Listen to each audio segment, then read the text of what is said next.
Olá, pessoal. Espero que todos estejam bem. Meu nome é Ricardo Milito, sou psicólogo do Instituto Bem do Estar e gostaria de compartilhar um exercício que você pode aplicar quando estiver se sentindo angustiado, incomodado ou tendo alguma dificuldade de lidar com qualquer situação. Esse exercício ele é chamado de registro de pensamentos disfuncionais e é utilizado pela terapia cognitivo-comportamental. A terapia cognitiva comportamental considera que nós somos diretamente influenciados pelo que pensamos. O jeito que interpretamos os fatos pode ser aquilo que nos afeta. A forma como cada pessoa enxerga, pensa e acredita sobre uma situação, possivelmente é o que vai nos causar desconforto. E um dos objetivos da teoria cognitivo-comportamental é identificar os pensamentos e crenças disfuncionais que estão relacionados com os nossos problemas. Para isso, nós podemos utilizar técnicas que podem mudar essas percepções de uma forma mais positiva ou mais saudável. O que são pensamentos disfuncionais? É o resultado de uma interpretação negativa e distorcida da realidade, que não traz benefícios, não contribui com nada de bom e geram desconforto. Então, é muito importante a gente aprender a diferenciar a nossa interpretação da própria realidade. Como? Identificando e avaliando a veracidade dos nossos pensamentos. Quando a gente perceber uma mudança de humor, ou de repente surge um sentimento que você não se sente bem, a gente pode fazer uma análise dos pensamentos utilizando uma planilha e respondendo algumas perguntas. Vamos conhecer a planilha do registro de pensamentos disfuncionais? Lembrando que a planilha, que vai aparecer agora na tela, vai estar disponível no site do Instituto Bem do Estar, que é www.bemdoestar.org. Então, na primeira coluna, vocês vão observar que a gente tem um campo para anotar a data e a hora que aconteceu a situação. Na segunda coluna, você vai descrever a situação que lhe causou desconforto. Essa situação pode ser um evento real que tenha acontecido ou um pensamento, uma lembrança. E aí, que evento real ou pensamento ou lembrança te levou a ter essa emoção desagradável, a esse sentimento desagradável? Então a gente vai anotar nesse campo o local, o momento, com quem estava, o que fazia, o que falavam, né? Por exemplo, uma situação que pode causar desconforto. Em casa, eu com meu parceiro, e meu parceiro diz que acredita que eu tenha dificuldade para fazer escolhas. Então essa pode ser uma situação que tenha me causado desconforto, preocupação. E aí eu vou anotar essa situação na segunda coluna. Na terceira coluna, nós temos um campo para emoções e sensações. Nós vamos especificar as emoções, os sentimentos ou sensações que surgiram no momento da situação.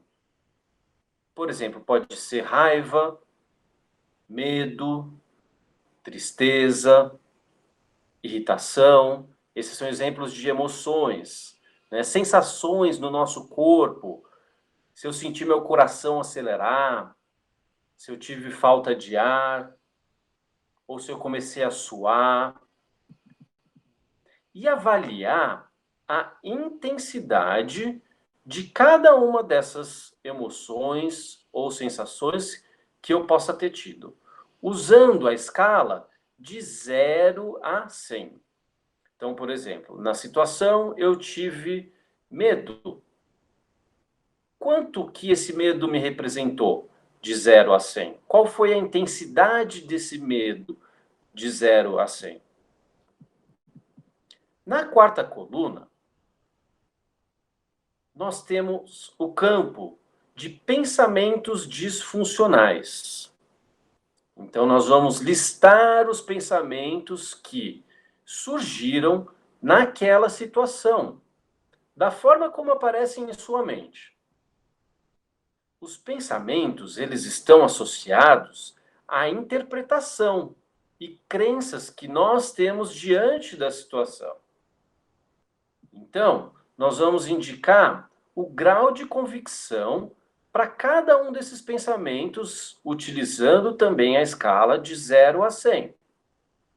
Por exemplo, diante dessa situação que você anotou, eu posso ter tido a minha interpretação, ou eu posso ter tido esse pensamento de que eu acho que ele vai querer terminar comigo.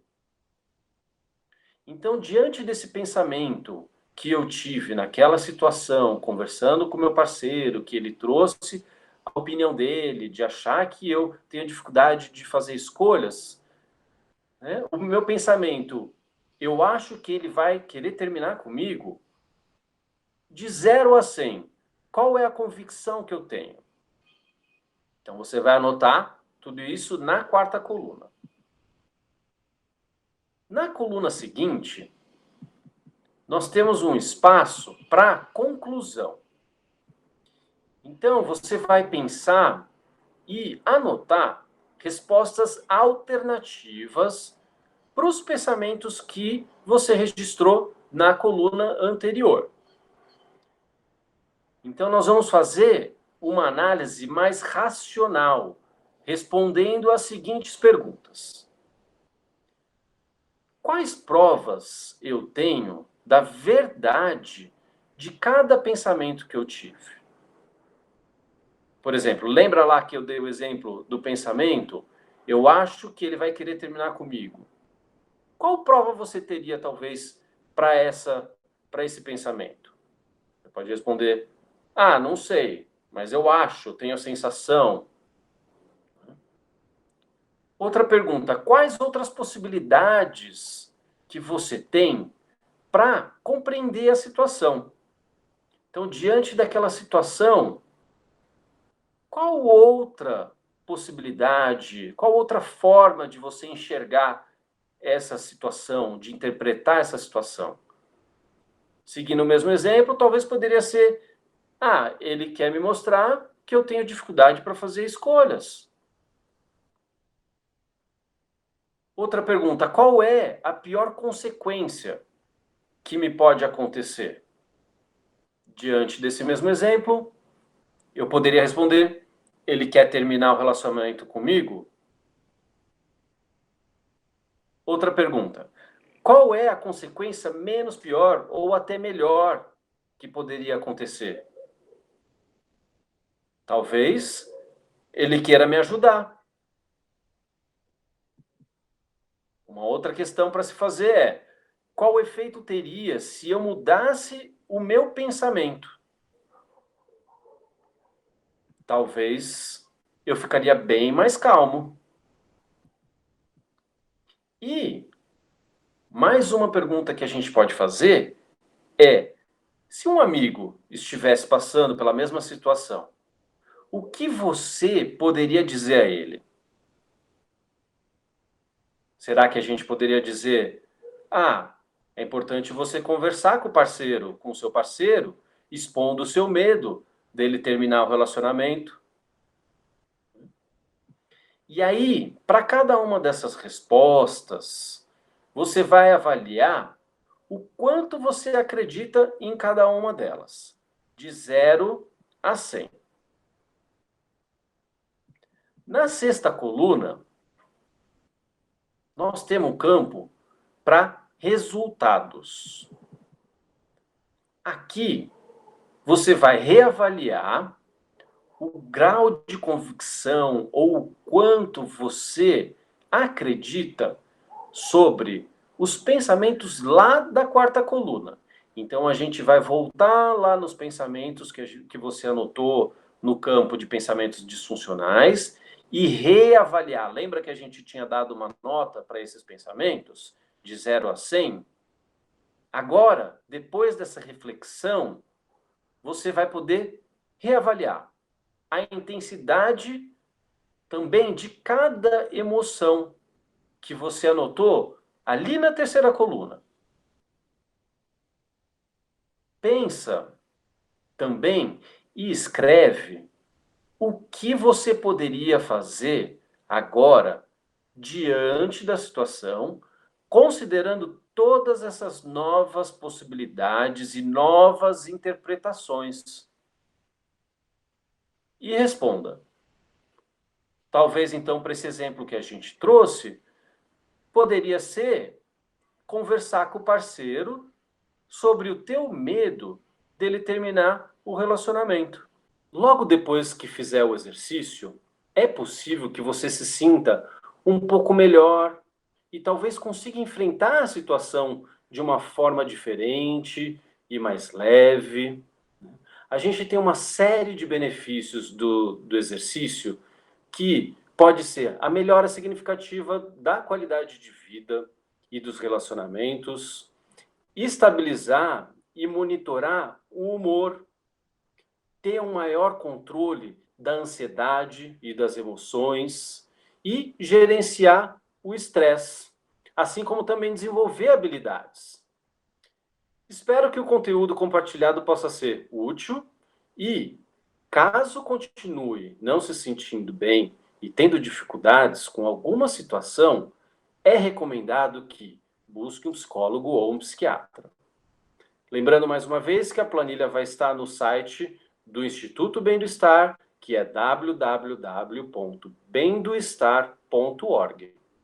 Muito obrigado e até a próxima.